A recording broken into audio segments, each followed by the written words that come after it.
Bom, vamos lá. Eu sou o Magno, tá? Sou Agile Coach na K21. Alô? E a gente vai, na verdade, bater um papo aqui durante esses 40 ou 50 minutos aqui. E comigo tá o Luiz. Eu já vou pedir desculpa de antemão, que eu tô com uma gripe mal curada e eu tô tossindo muito. Então, desculpa se eu atrapalhar esses 40 minutos de bate-papo aqui, tá bom? Eu sou o Luiz.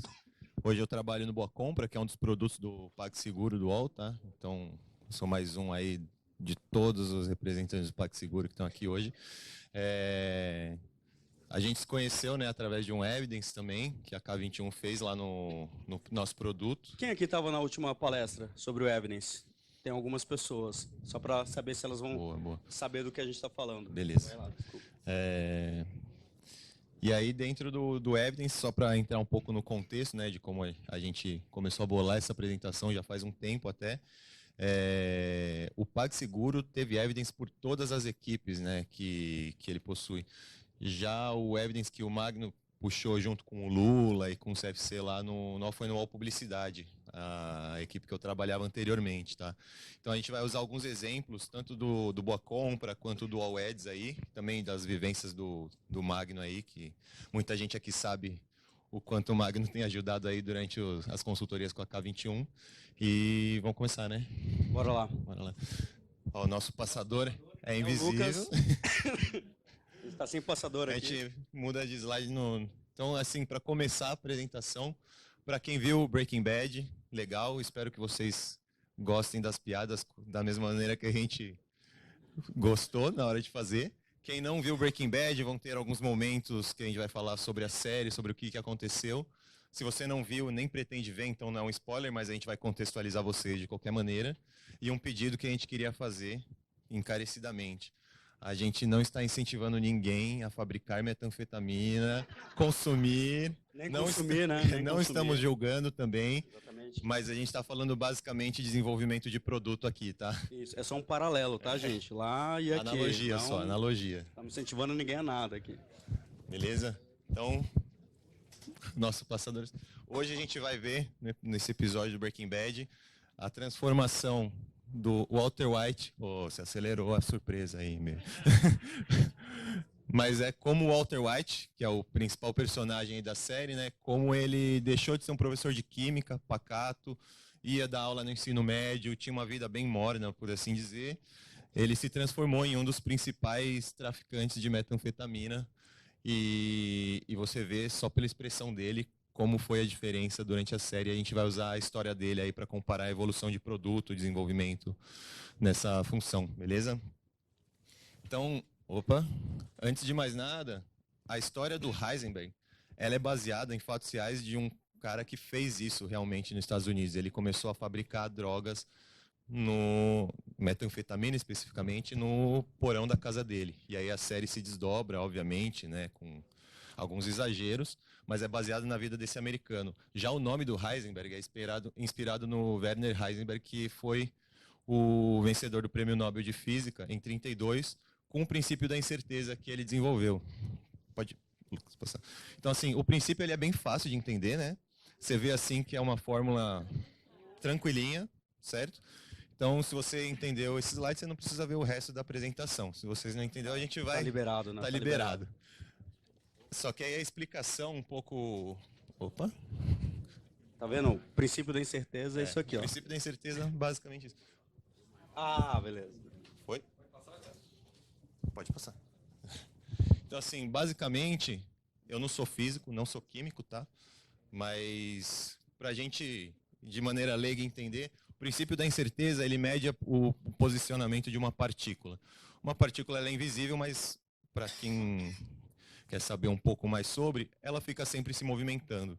Então, a partir do momento que uma partícula está se movimentando e você quer saber onde ela está, você tem que jogar um raio de fótons em cima dela. Ela é uma partícula, então um raio de fótons em cima dela modifica a massa dela, então ela fica mais leve.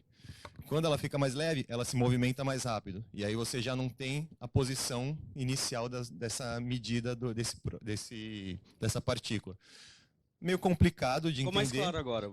Ficou, né? Super agora, aqui. Depois dessa explicação, ok, legal. Mas basicamente assim, você nunca vai conseguir medir a posição e o espaço que essa partícula ocupa se você está incidindo um raio de fótons em cima dela, que é o que eles chamam de energia momentum dentro desse estudo, tá? Então, assim, é daí que a gente parte do princípio, é daí que os autores partiram do princípio do nome do Heisenberg. A série, para quem assistiu, viu que o Heisenberg ele tinha uma situação. Pode passar, por favor. Só, acho que vale a pena contar a historinha do rei que queria prever o futuro. Ah, sim. Antes do Heisenberg ainda, um dos reis franceses, Luís, alguma coisa, 13, 15, o cara jogou um D20 ali, né? Escolheu um nome, um número. Então ele disse, eu sou o Luís 13.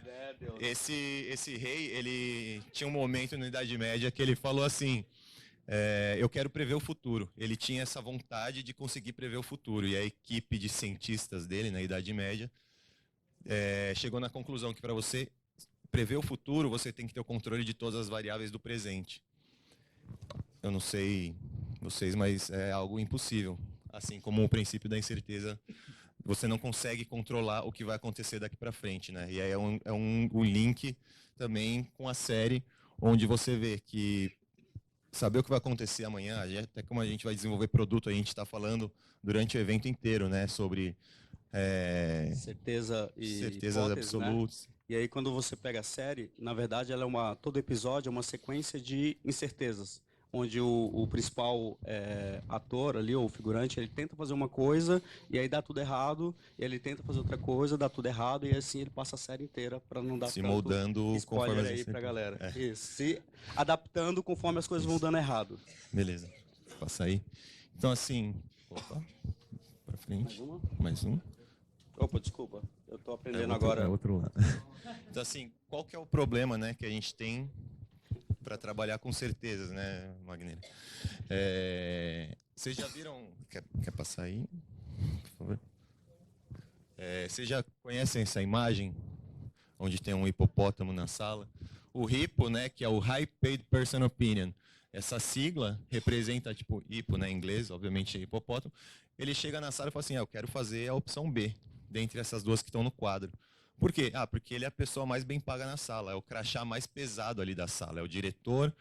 E aí, assim, se a gente for gritar na sala, o analista, o estagiário, o gerente com o diretor, o CEO, se a gente está falando de opinião e gosto, a opinião de quem tem o salário mais alto vai pesar sempre para o lado dele. Né? E isso não quer dizer que mesmo que com número você consiga validar isso, dependendo da cultura que você tem na sua empresa. Eu já vivi alguns momentos onde a equipe queriam se mudar a cor da home do site. Era um e-commerce.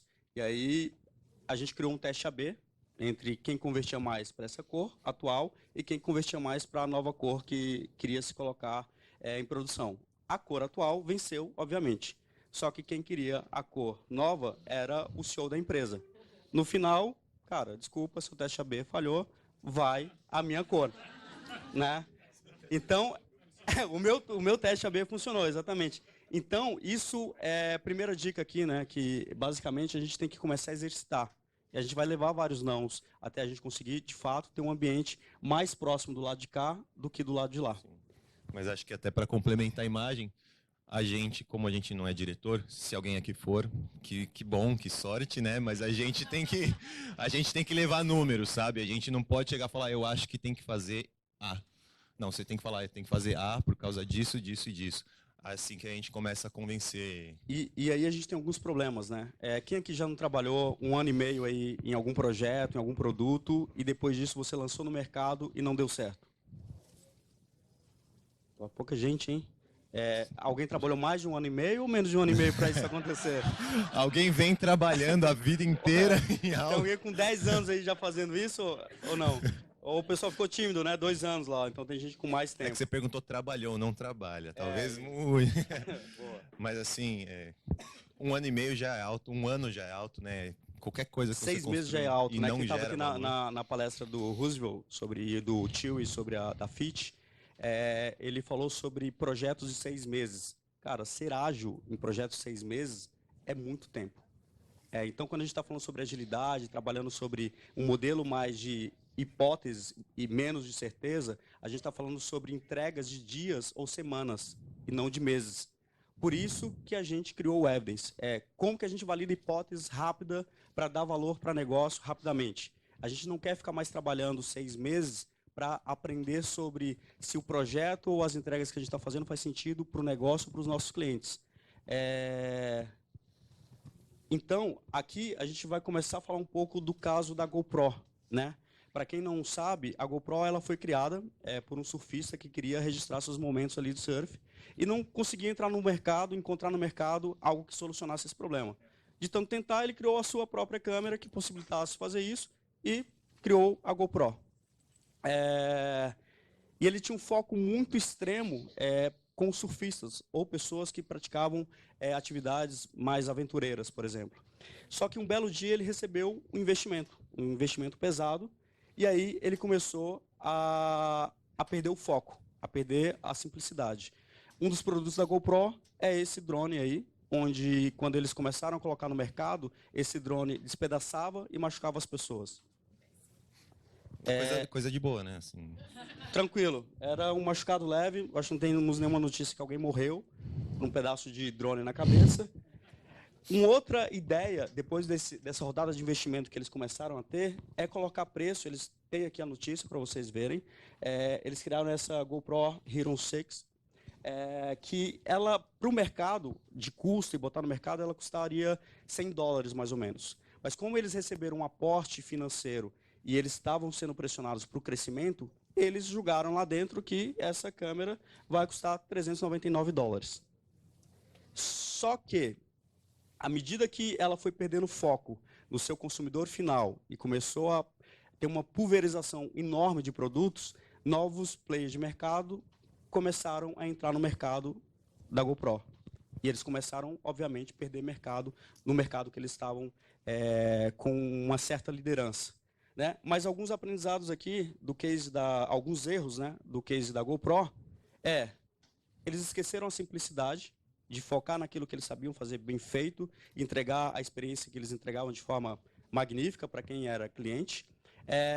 Perderam o foco da marca, né, que é exatamente isso que eu coloquei agora. Indo para novos nichos, né? A construção do drone, beleza, eles poderiam até fazer muito bem. Mas aí tem a ver com os testes, né? Eles, vamos construir um drone aí e entrar nesse mercado. Mas aí o drone começa a voar e despedaça, sabe? São testes relativamente simples, né? Quando a gente está falando de hardware, né? Exatamente. E eles esqueceram de validar com a pessoa que mais importa, né? Que é quem vai usar o bendito drone ou a câmera. Será que as pessoas, o mercado, ele tem uma precificação adequada com o preço que eu quero colocar no meu produto? Será que as pessoas que usariam esse produto têm essa percepção de valor para pagar esse valor? Não. Dado que eles começaram a entrar numa crise de certeza muito grande, que dado que eu sou GoPro e agora eu tenho muito dinheiro e a gente precisa escalar, porque tem um monte de gente pressionando, eu vou criar aqui vários produtos, vou colocar no mercado e isso vai ser um sucesso. Isso é um dos grandes problemas de trabalhar, com certeza. Só um último parênteses. Sabe qual é o nome do drone? Karma. Eles lançaram um produto com o nome Karma. Foi excelente, assim. Né? E aí a gente entra nesse problema aí, né? De entrar em certezas, perder um pouco do foco da sua marca. E a gente tem uma tirinha aqui. Eu acho que o melhor aprendizado é cuidado com o nome que você dá no seu produto, né? Colocar o produto chamado Karma vai dar muito ruim. Então essa tirinha aqui resumindo o que aconteceu com a GoPro.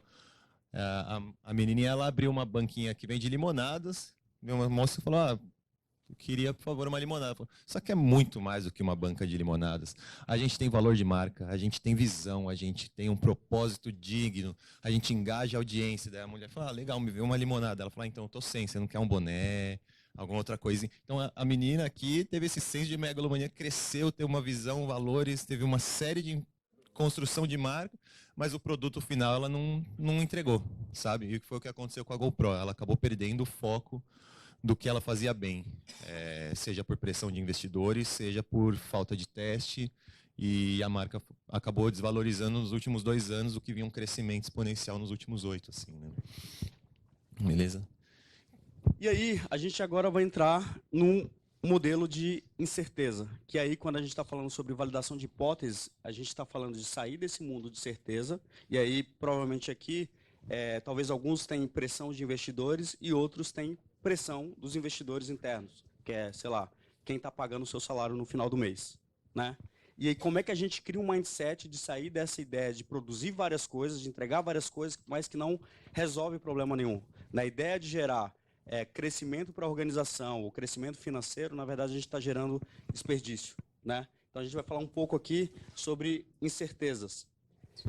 E aí a gente volta de novo para o cenário do Walter White, né? Onde ele descobre que ele tem câncer terminal, ele queria deixar um dinheiro para a família dele, ele pensou, pô, eu tô para morrer, basicamente. E eu quero que a minha família, meus filhos cresçam na minha ausência com dinheiro, consigam ir para a faculdade, consigam ter um plano de saúde, comer. E ele fez uma série de cálculos na série, falando, putz, eu tenho que juntar tanto dinheiro por ano, considerando os juros e tudo mais, eu tenho que juntar tantos mil dólares. E aqui ele tinha literalmente um deadline, né? Ele estava com câncer terminal. Então, assim, se ele não conseguisse o dinheiro rápido para a família dele, ele não ia conseguir atingir o objetivo dele, vamos dizer assim, entre aspas, de marca, né? O que ele tinha como objetivo pessoal, ele como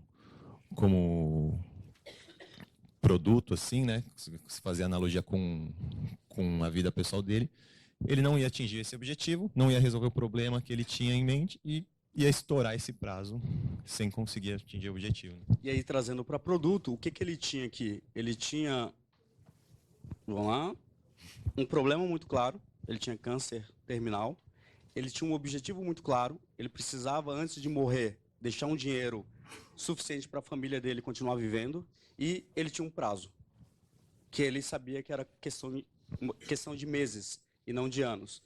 Talvez teria ali 3 meses ou 6 meses, mas ele sabia que era muito pouco. E aí, quando a gente está trazendo esse mindset aqui, isso é muito importante. E aí a gente queria fazer uma pergunta para vocês aqui, que é quem aqui na sala sabe exatamente qual é o problema que vocês estão trabalhando para resolver no dia a dia? Tem 10% de todo mundo? Agora, o problema é da sua empresa ou do seu cliente?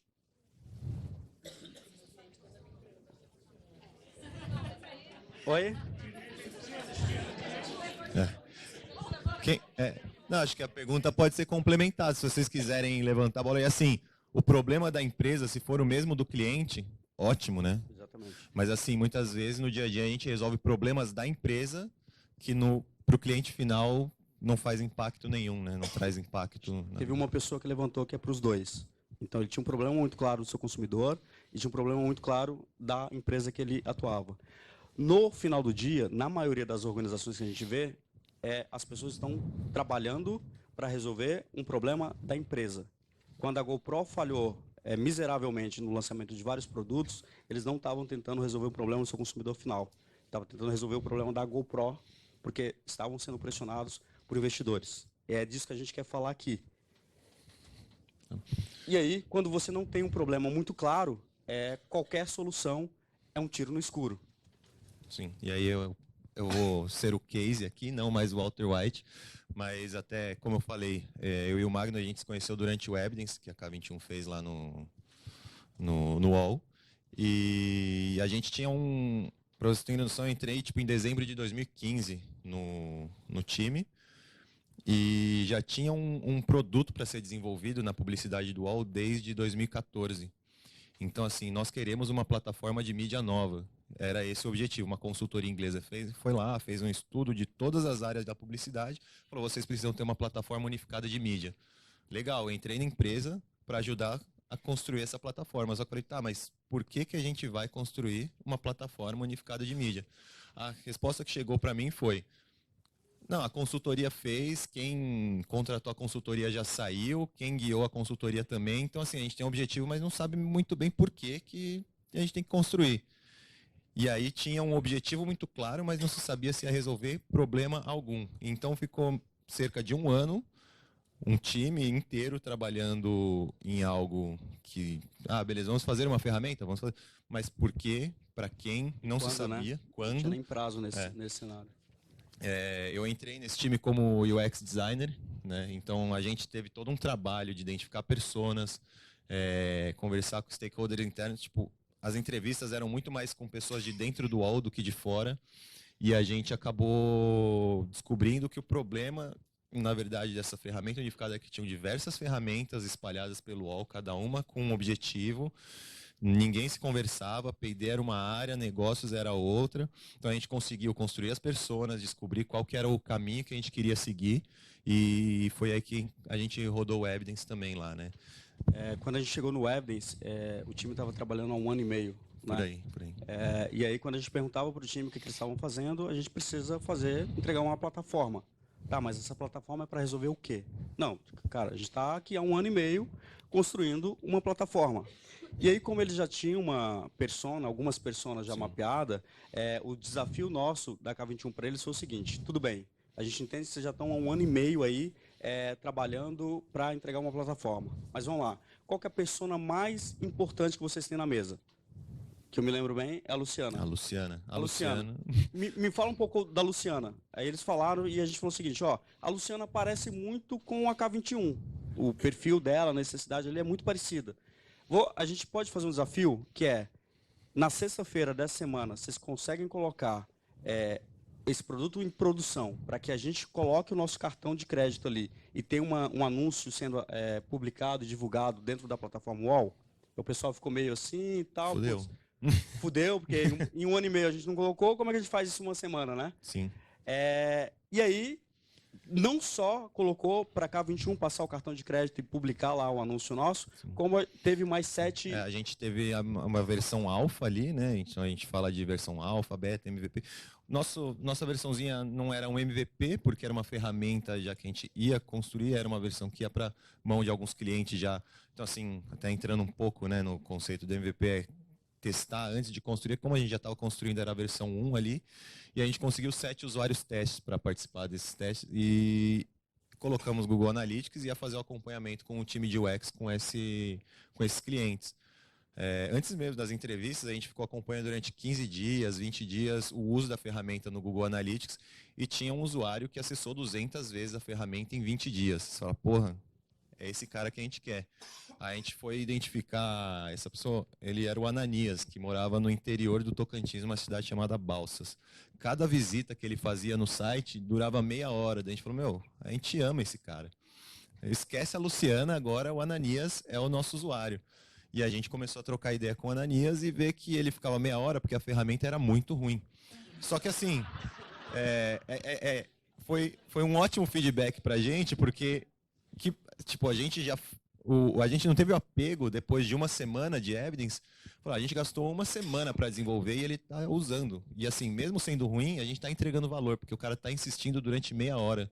Então a gente começou a ter um acompanhamento muito mais próximo com ele. Ele falou, olha, eu levo meia hora porque é demorado, às vezes acontece isso, aquilo. E aí o nosso backlog começou a ser priorizado com feedbacks do Ananias. Lembrando, assim, já trazendo um pouco para a linha de UX, a gente focou em um usuário, enquanto a gente tinha 7 na base.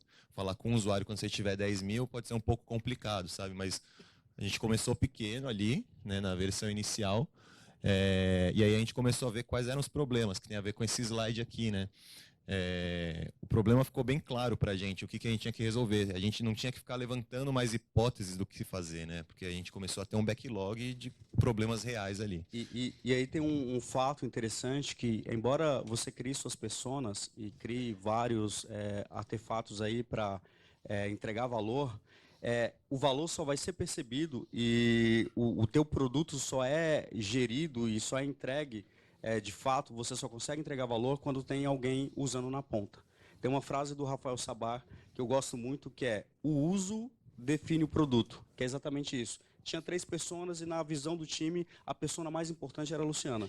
Quando eles começaram a colocar para alguém usar, eles descobriram que a pessoa mais importante era o Ananias, que tinha outras dificuldades, outros cenários, e estavam tentando resolver um problema completamente diferente que o time estava tentando resolver. Então, até a nossa persona, até todos os nossos artefatos são hipóteses. A gente assumir de fato que, cara, a gente está num mundo imprevisível. Não dá para pegar tudo que a gente está construindo e trabalhar como certeza. É disso que a gente está falando, sobre trabalhar com certeza e trabalhar com incerteza. Quando a gente coloca no ar, coloca em produção, daí vem o feedback, daí a gente tem como começar a ter algum nível, algum grau de certeza. Sim. Isso aqui é o cenário do UOL durante 1 ano e meio, tá? Então, assim, a gente ficou 1 ano e meio sem validar nada com o usuário. A gente construiu muita coisa, mas muita coisa mesmo, porque só que 90% era lixo. Porque do que foi para o Evidence, após o Evidence, com o Ananias usando, tinha um monte de coisa, um monte de plano maravilhoso. A gente falando, nossa, vai ser animal, essa ferramenta vai suportar 10 mil usuários ao mesmo tempo e vai ter uma infraestrutura, fez um mapa gigantesco assim da ferramenta. E o que a gente colocou em produção era até menos do que esses 10% úteis aí no momento, né? Porque por uma semana de desenvolvimento e a gente validar uma hipótese, a gente usou só uma parcela daquilo que a gente tinha construído. Então a gente tem que tomar cuidado. Esse Sturgeon's Law aí é de um ator, né? Ele é um artista, não lembro agora qual que é a origem dele, mas tem o Cause Report que ele fala que 75% ou das funcionalidades que a gente entrega no produto, elas quase ou nunca são utilizadas. E eu gosto muito mais dessa abordagem dele, que ele é muito mais agressiva. Cara, 90% é lixo. Então, como é que a gente pega e foca nesses 10%? Agora, imagine o seguinte, 1 ano e meio, né, que o time estava trabalhando. A quantidade de reuniões, a quantidade de pessoas envolvidas, a quantidade de pessoas que eles chamaram internamente para fazer reuniões, para entrevista, a quantidade de documentação, a quantidade de código, servidor. Você pega esse 1 ano e meio e joga fora.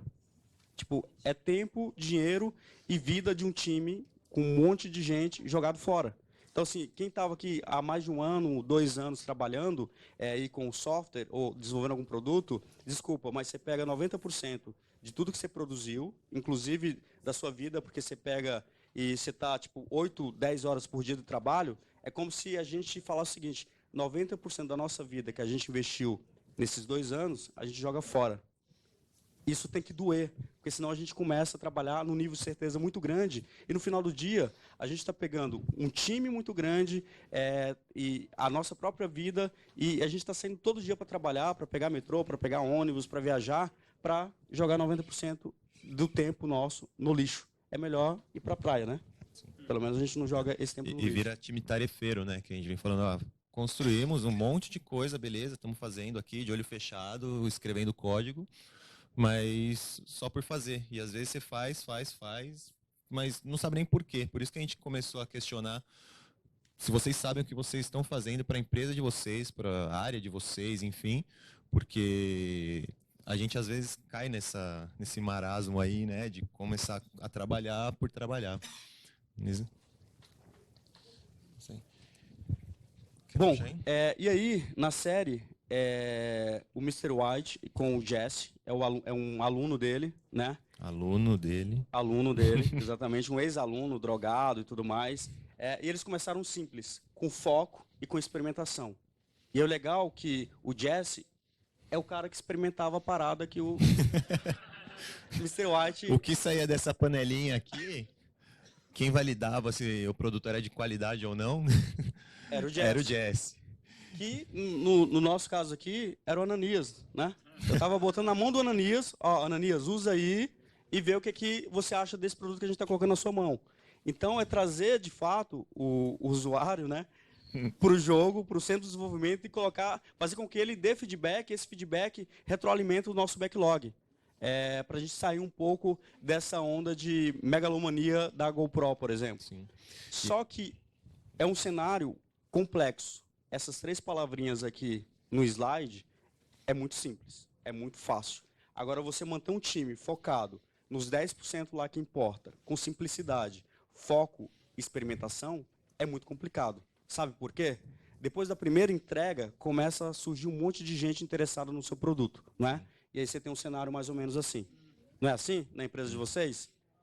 Tem o Walter White aqui, o Jesse ali, e olha quantos interessados nessa panelinha aqui de metanfetamina, entendeu? Interessados / impactados, né?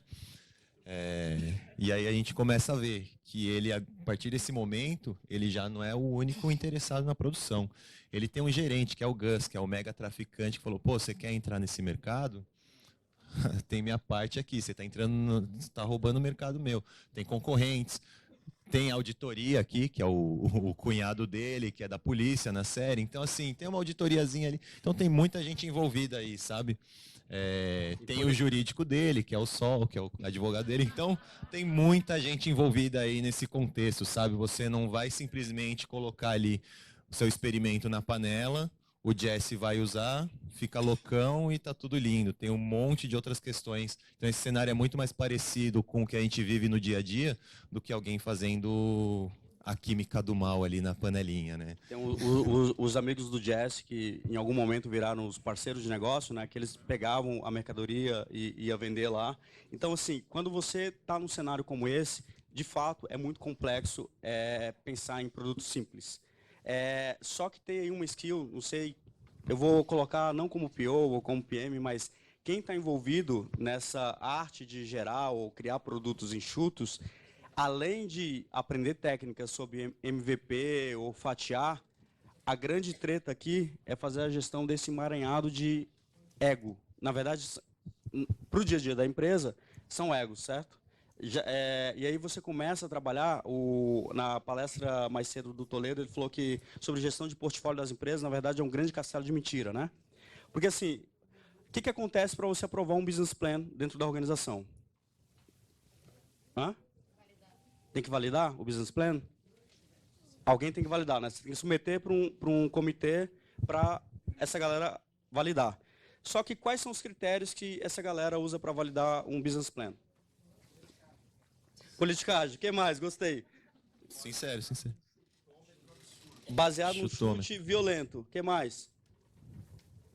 E aí, politicagem e chute monstruoso. E as pessoas estão com o sentimento que estão validando e estão fazendo gestão de risco. Cara, business plan aqui a gente imagina que no próximo mês a gente vai crescer X%, e aí depois de 3 meses vai crescer mais X%, e depois mais X%.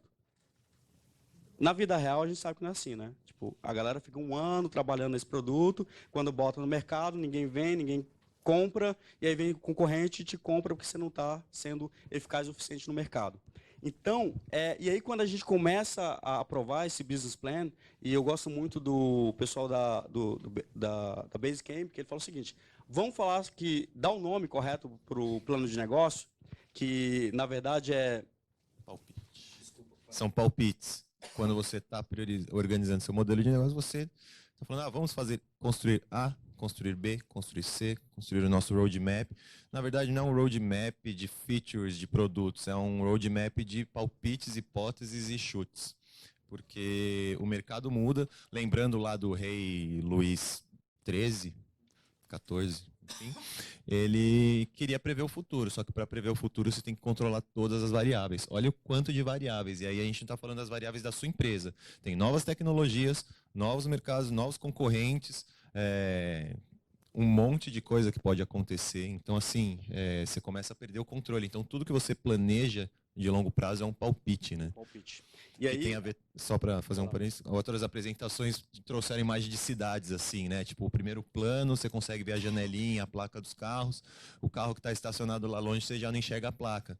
Então, não adianta você querer planejar muito distante se você não tem a visibilidade, assim, acaba sendo tudo um grande chute, né? Chute, exatamente. Então, tipo, tô colocando aqui o business plan, né? Tipo, eu tenho aqui a ideia que ele vai, sei lá, faturar 1,5 milhão. E alguém retruca? Não, putz, eu errei aqui, tem 2 zeros a mais. Então, tipo, a adequação do business plan, ela acontece muito rápida, porque a gente, na verdade, quer colocar para dentro um desejo meu, como diretor, um desejo de alguém que quer colocar algum projeto para dentro. Só que depois que isso é produzido e colocado no mercado, ninguém mais acompanha o business plan. Tipo, a partir do business plan aprovado, a gente começa a acompanhar velocidade de entrega do time. Cara, isso importa, mas é menos importante do que você acompanhar o que você prometeu no seu business plan, que é eficácia, métricas de eficácia.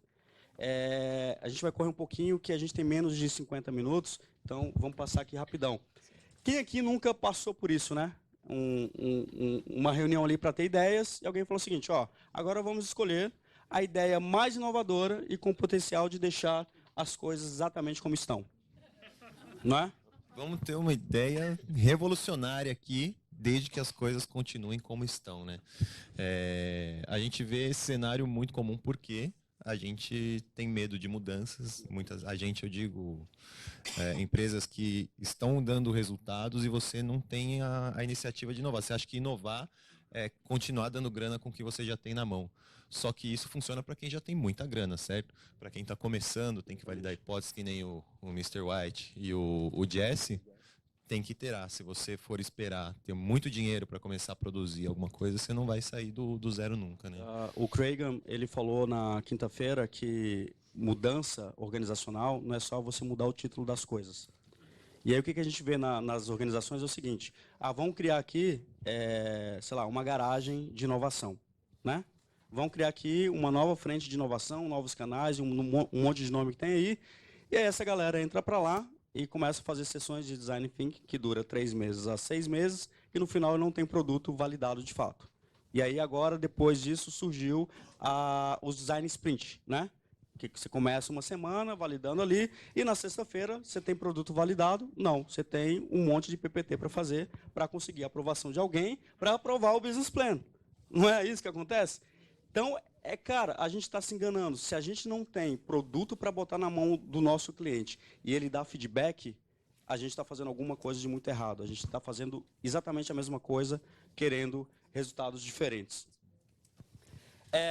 Para trazer um pouco de como tem várias ferramentas, a gente achou mais interessante trazer aqui os três horizontes de inovação, para você conseguir pelo menos dar visibilidade quando você está num cenário onde tem muita área, muitos gerentes, muitos diretores, ou muita gente pedindo tudo ao mesmo tempo, né?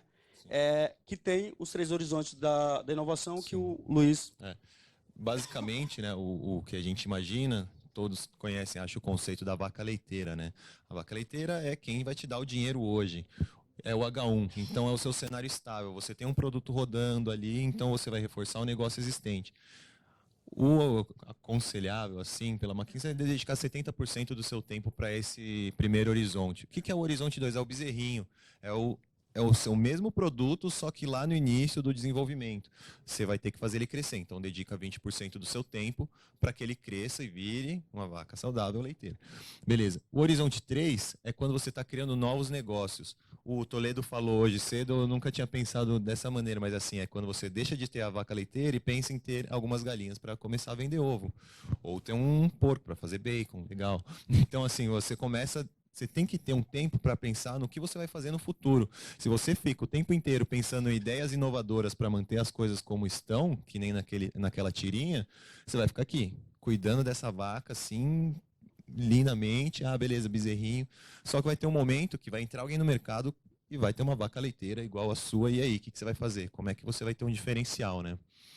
Então, basicamente, são esses 3 níveis, assim, o esforço que você tem que se dedicar o tempo para isso, né? E aí, o Toledo, que o Luiz comentou, e a gente da K21, olhando como é que está funcionando o mercado e como é que está funcionando as empresas, a gente criou o H0, que é nem no H1 você está. Você está pagando dívida técnica de algo que você já deveria ter feito no passado.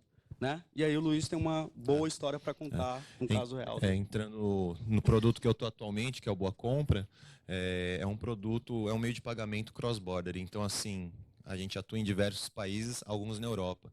Na Europa tem a GDPR, que é a regulamentação para uso de dados pessoais, que gerou agora recentemente aquela multa gigantesca no Facebook. A gente ia passar por isso também.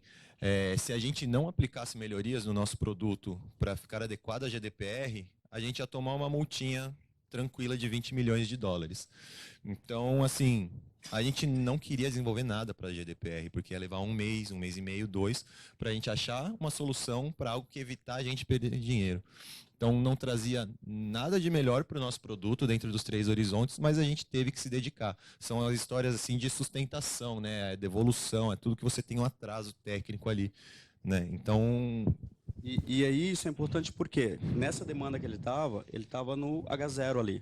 Então, qualquer solicitação, qualquer demanda nova, ele poderia simplesmente categorizar ali no H1, H2, H3, o seu backlog. E, cara, desculpa, eu sei que a sua demanda é muito importante, só que a gente tem algo mais importante aqui no H0 para a gente resolver. E quando a gente resolver isso, a gente começa a atacar o H1, o H2, o H3, que são as suas ideias novas para esse produto.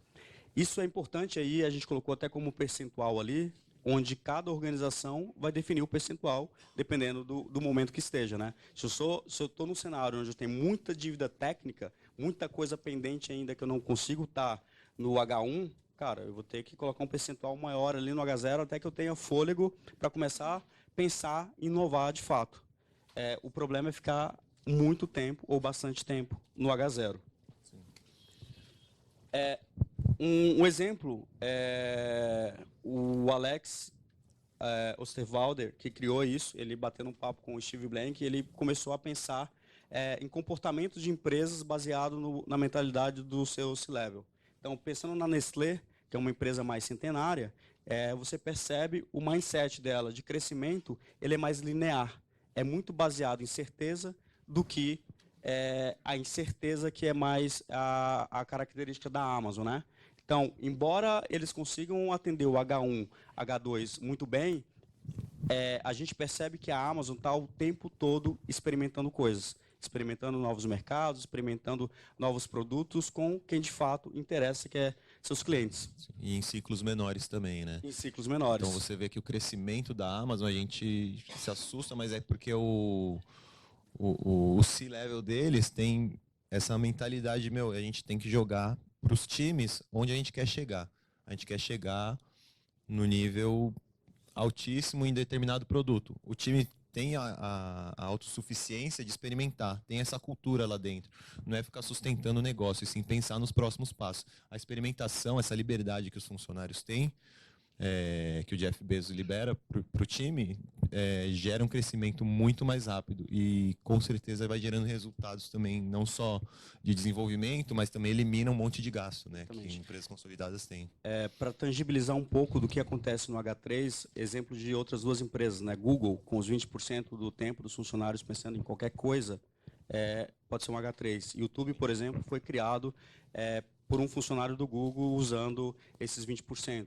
A 3M, por exemplo, Post-it, que a gente tem hoje e usa muito, foi criado também há muito tempo atrás, e na 3M eles dão 15% e não 20% como a Google. Isso é o H3 para essas duas empresas. Para a empresa de vocês, a gente vai ter que pensar o que seria o H3. Bom, e aí agora a gente entra de fato em validar hipóteses, né? Então, como que a gente consegue fazer isso, né? O Heisenberg, ele tinha uma hipótese para fazer dinheiro, que era que é basicamente fazer um produto de qualidade superior do que tinha no mercado pelo mesmo preço. Ele falou, pô, eu sou químico, o que tem aí no mercado é uma porcaria, sei fazer muito melhor com o mesmo esforço. E aí a gente começa a entender o fluxo de experimentações que ele passou, né? Então, assim, a ideia é começar simples. Ele roubou os equipamentos da escola, beleza, de química, foi para a garagem, panelinha, e começou a testar. Ele descobriu uma formulinha ali, descobriu no sentido assim, né? Colocou o Jesse ali, toma Jesse, vamos ver se dá um barato em você.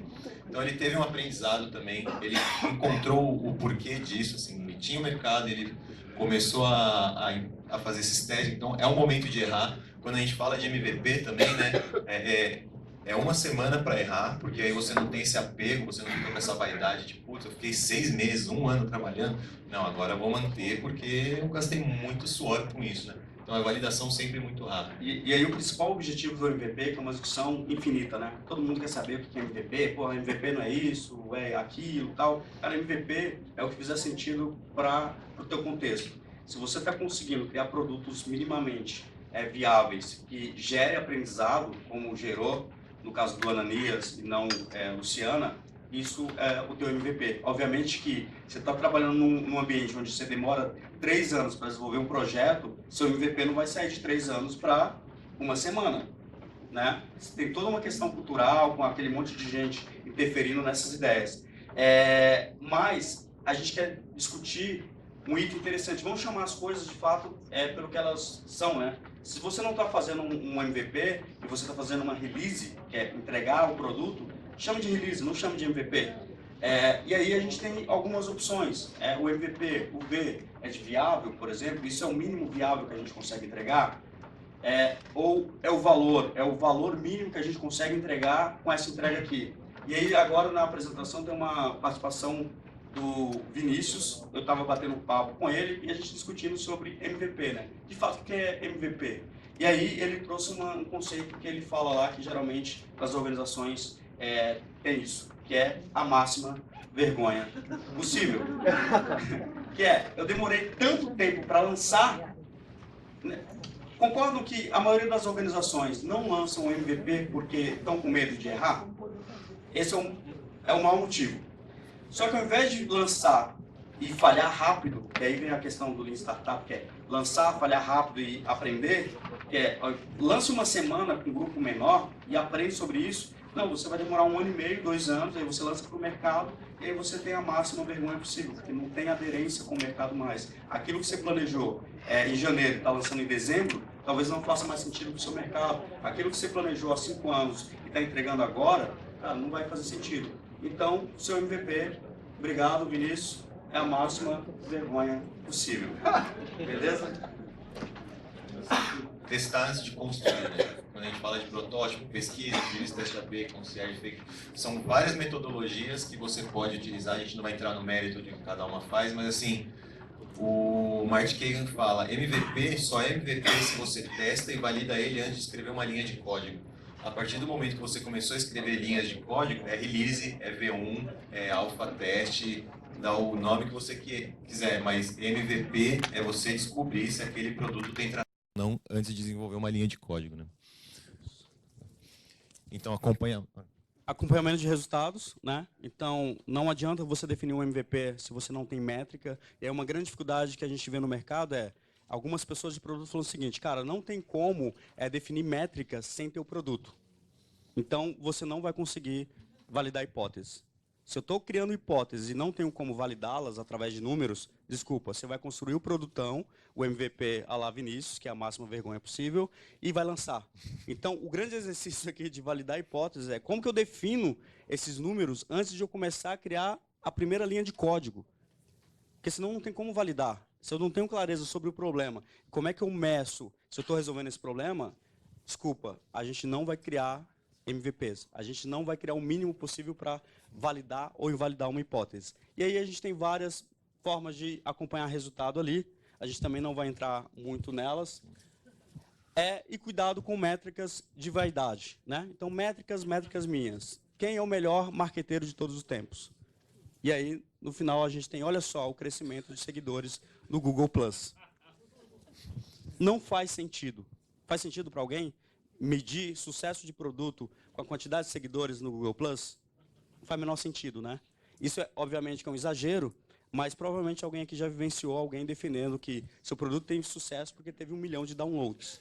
É só um parênteses que a gente não está nem falando que o Google Plus é ruim, que é uma métrica isolada. Seguidores no Google Plus. Quem aqui já ficou orgulhoso, eu já fiquei, confesso, de ter 10 mil acessos em um dia no site. Fala, porra, legal, né?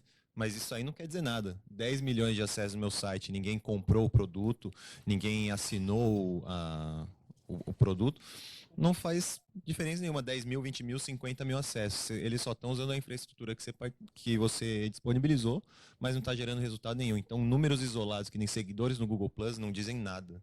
Entendeu? Apesar, se você falar, tenho tantos seguidores de Google Plus, cada 10% desse gráfico compra meus produtos. Aí sim a gente está vendo um número que faz sentido. Aprenda, e aí o principal objetivo, na minha opinião, é você, como produteiro, o seu objetivo maior não é desenvolver o produto, não é entregar.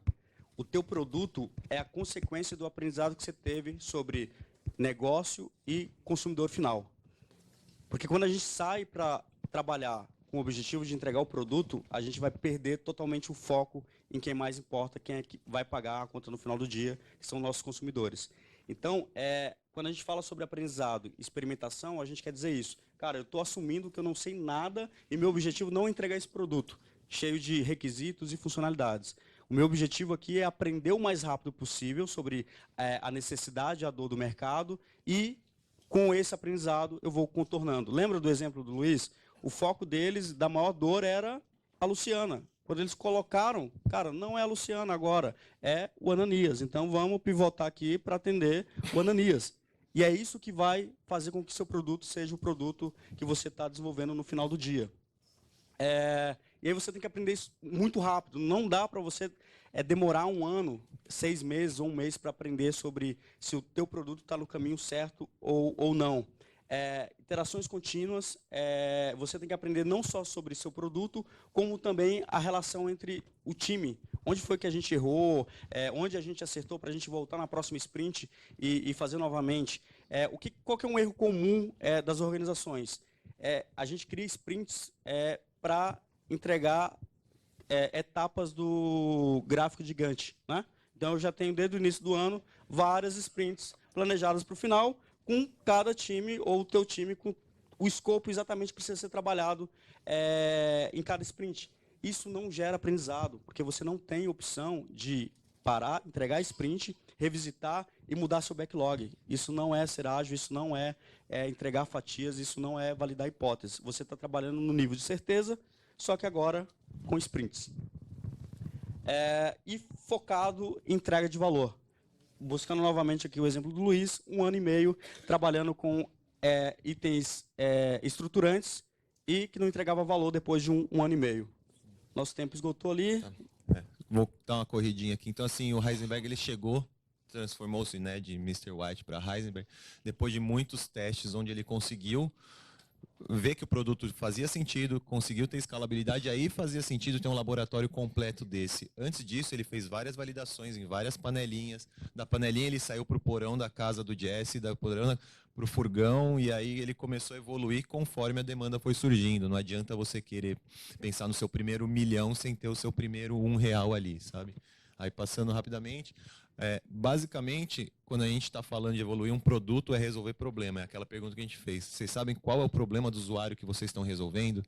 E aí essa imagem que a gente colocou não é por conta da evolução. Aqui está muito simples essa imagem, né? A gente acha que em 4 passos o Dryopithecus virou homem. E a gente fala, porra, não é assim, né, cara? É muito mais complexo que isso quando a gente vai ver evolução das espécies. O slide seguinte mostra, olha o tanto de iterações durante séculos e séculos. São pequenas evoluções, pequenos testes da natureza na evolução da espécie. Então não foram 4 etapas que transformou o macaco em homem. Então são pequenas evoluções e assim a gente não vai transformar o nosso produto em uma grande interação. São vários testezinhos que você tem que ir fazendo. E assim, quando a gente trata de evolução das espécies, a gente está falando de sobrevivência. Se você não evolui, não itera, não testa, a gente está falando da sobrevivência do produto de vocês também, né? A gente quer dar um enfoque aqui, cuidado com o crescimento prematuro. Se você não tem um cliente e um usuário, não adianta pensar em 1 milhão. Tanto de estrutura, funcionalidades ou qualquer outra coisa. Cuidado, você tem que começar pequeno e com os feedbacks você vai crescendo aí nas suas entregas. Beleza. E aí o Heisenberg ele descobriu que o que transformou ele em quem ele é no final da série, quando ele perdeu o medo, ele foi lá, deu um tapa na cara de todo mundo, saiu dando bicuda e falou, eu vou fazer do jeito que eu acredito que as coisas são.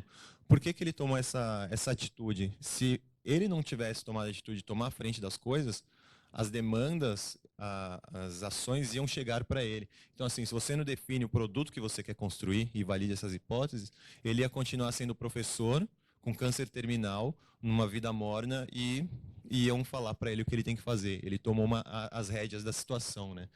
E aí é onde a gente entra na pergunta que a gente queria deixar para vocês. Como a gente está falando de empresas, a gente está falando de pessoas que trabalham com produto, PO, PMs, analista de produto, o nome que vocês quiserem dar. Vocês querem ser um cara que deixa as demandas chegarem para você e você tem uma vida pacata, ou você quer tomar as rédeas da situação e construir um produto que você vai ter orgulho, que vai trazer impacto, resultados, né, para a sua vida. E que você não joga 90% da sua vida no lixo, né? É isso. Brigadão, nossos contatos estão ali.